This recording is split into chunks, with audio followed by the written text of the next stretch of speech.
ballin' like rage. Fucking your bitch every day. Keep it packed, never hop in the jet. Cashing out, fell in love with the bank.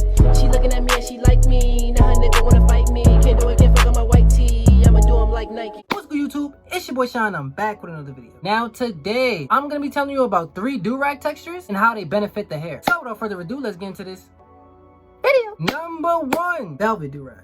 Velvet durags are very great. However, you may be shocked to hear, even though it's stylish and very comfortable, these velvet durags does not do a good job at laying your hair down. I understand they're beautiful looking durags, but after testing them, I found out they have subpar compression capabilities. A person with coarse hair, aka nappy hair, tested the velvet durags for many weeks, sleeping with one every night. After doing this, he came to the conclusion that the velvet durags failed to properly lay down his hair, as well as the polyester and silk durags. Number 2, silk durags, aka silkies. First, please understand, not all silky durags are made of silk. What people consider silky durags are usually durags made from a fabric woven with a small amount of silk, or just made of fabrics that imitate silk. Technically, you can call them silky, because that doesn't mean it's 100% silk. How do you know if it's a silky? Glad you asked. Well, silk has the characteristics of being shiny and smooth. Also, a silky carries a bit more weight to it. If your durag has those qualities, then it's either a silky or silk-like. If it's missing one or more of these qualities, I would not consider it a silky. I would say from experience, silk durags do an excellent job at compressing the hair. For that reason, I would highly recommend using a silky durag as your all-around daily and nightly durag. Silky durags are not only stylish, but they're great at not only laying your hair down, but protecting it. Number 3, polyester durags. Unfortunately, I don't have no polyester durags because I don't fuck with them shits. But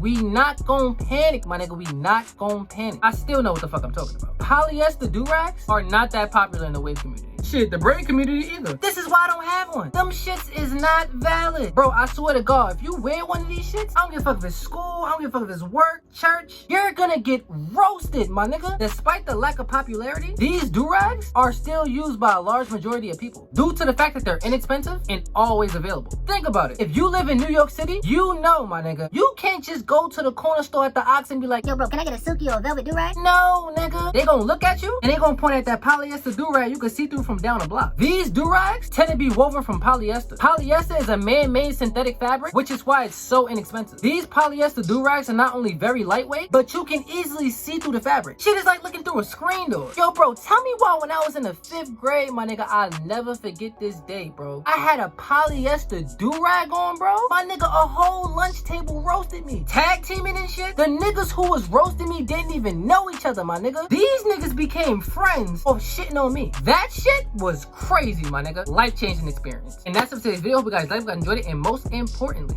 I hope you guys learned from it. Like, share, subscribe if you're new, and I'm out, bro. Get